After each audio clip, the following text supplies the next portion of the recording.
In this video, we are going to talk about off-axis ratios or off-axis factors, or field profiles in general, and how the dose behaves as we move away from the central axis. So everything on the central axis is nice because we're normalized to the central axis in most clinical situations. In this planning example from the treatment planning system, I have a 40 by 40 by 40 centimeter water phantom that has a series of opened and wedged fields, 6x, coming down at 100 centimeter SSD. I have a central ray line going down the middle that's in red. That's going to describe the percent depth dose profile. And then I have three horizontal red lines, each one at 5 centimeters, one at 10 centimeters, one at 20 centimeters, that are going to describe the cross plane profile. Right now I have a 6x 15 by 15 open field. This is the profile at 5 centimeters.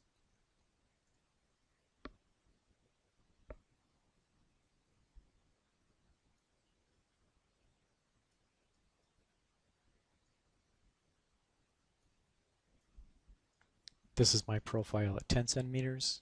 We've gone over this in a different video. Notice the slight more rounding of the shoulders. And then finally I have a profile at 20 centimeters, which is going to show kind of more of a complete rounding at the shoulders. And there, again, this differential change between central axis to shoulder region is going to be caused from the flattening filter of the beam. So it's going to be slightly different depending on energy. But in general, an open field profile is supposed to be flat, what we call flat and symmetric. That's how the machines are calibrated, unless you have some sort of a flattening filter free beam. But any deviation from the central axis of the beam for an open field, it doesn't change a whole lot, maybe plus or minus 3%.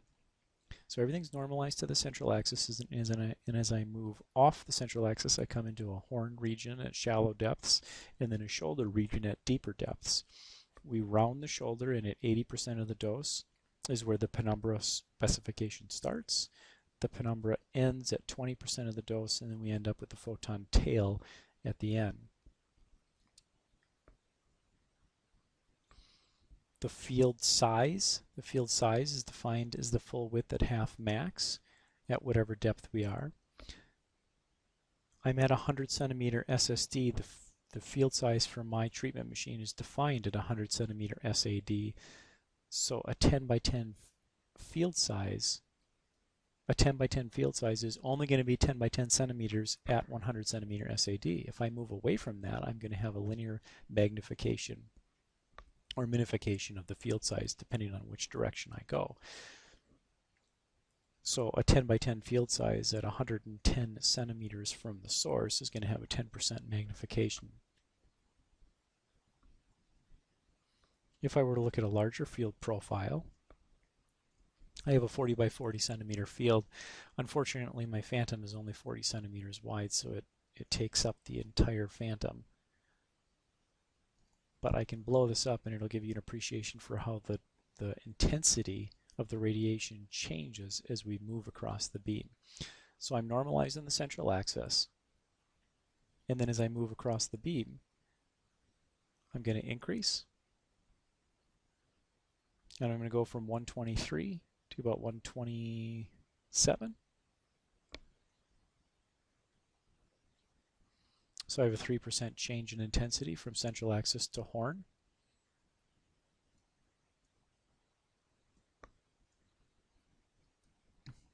If I bring in a 10 centimeter depth profile,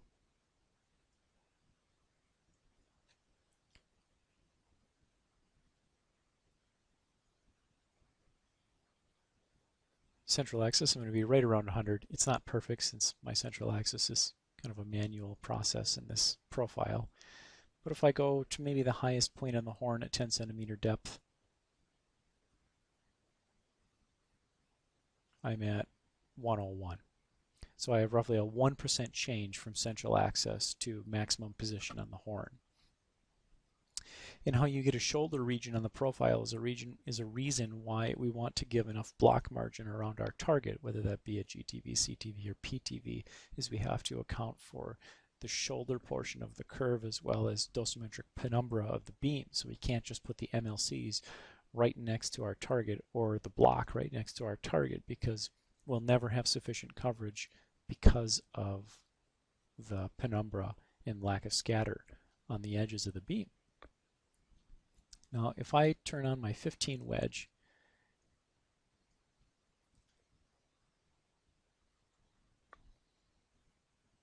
and I look at 10 centimeter depth profile, we get a slight rounding because scatter fills in. So scatter fills in at deeper depths for these wedges, so the wedge profile doesn't become, it's not as pronounced, especially for the lower wedges.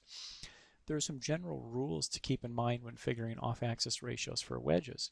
Again, for an open field, typically, plus or minus, or around 3% is kind of the change in intensity within the inner 80% of the field.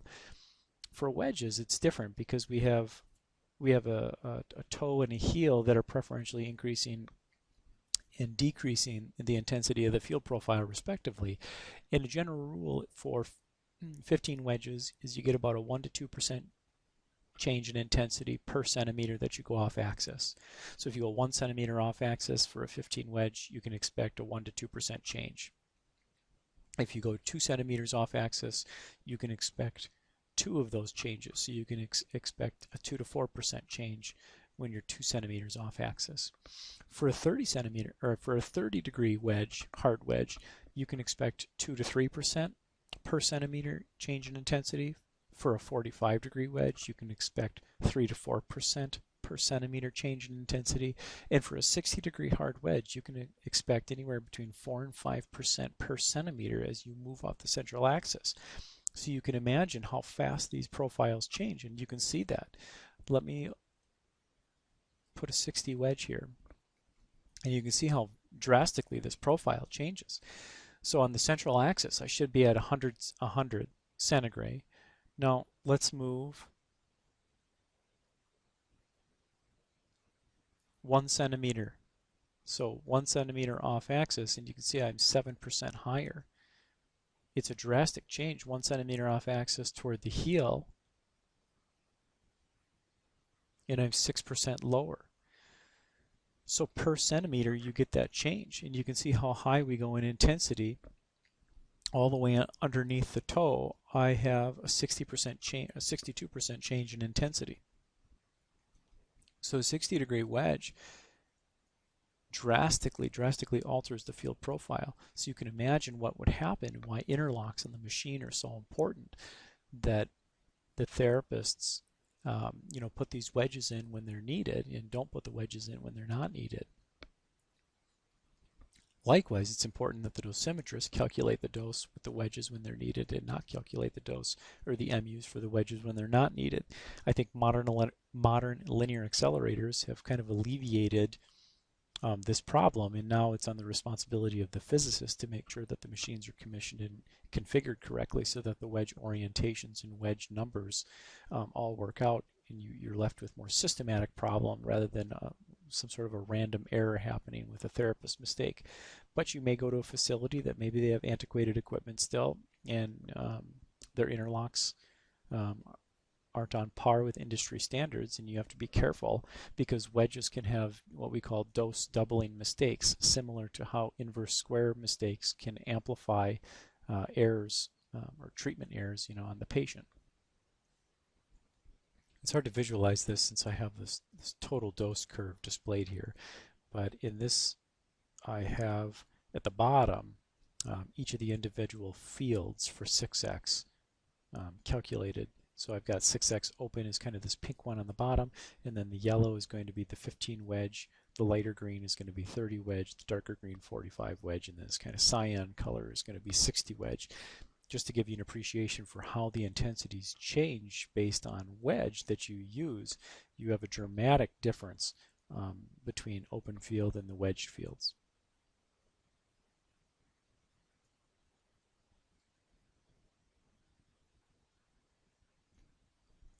So regarding the MU equation, if you have monitor unit equals dose divided by F sub C for your collimator scatter factor, S sub P your phantom scatter factor, you have whatever your depth dependent ratio is, whether that's a percent depth dose or a TMR. There's an isodose line or a normalization factor. If you're an SSD setup, your inverse square factor is 1 if you're at a nominal 100 SSD. If you're using TMR or TAR, your inverse square factor is going to be source to calibration distance divided by source to point distance. If you're using a photon tray, you have a tray factor, and then you have a wedge factor for the transmission factor on wedges, and then you have an off-axis factor. Some people call it off-axis ratio, some people call it off-axis factor. Either or, it's the same term. OAR usually isn't. People don't like using OAR because it also is used for organs at risk.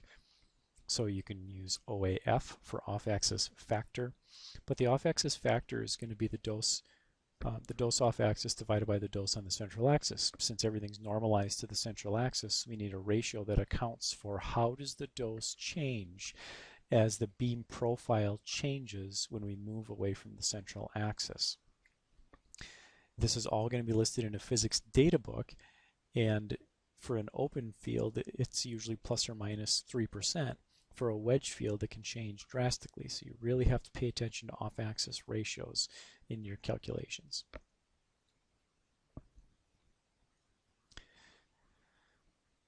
So this video we discussed a little bit more about wedge factors. We spent time talking about off-axis ratios for open fields and wedge fields, the importance of using an off-axis ratio for a wedge field and how that can negatively impact your MU patient calculation and the dose delivered to your patient, the importance of making sure that both the wedge factor and the off-axis factor are in your MU calculation. A general rule for wedges was for 15 wedge, the intensity changes 1 to 2% per centimeter off-axis. For 30 wedge, the intensity changes 2 to 3% per centimeter off-axis. For 45 wedge, the intensity changes 3 to 4% per centimeter off-axis, and for a 60 wedge, the intensity changes 4 to 5% per centimeter off-axis. Off-axis ratios are energy dependent, depth dependent, and distance off-axis dependent.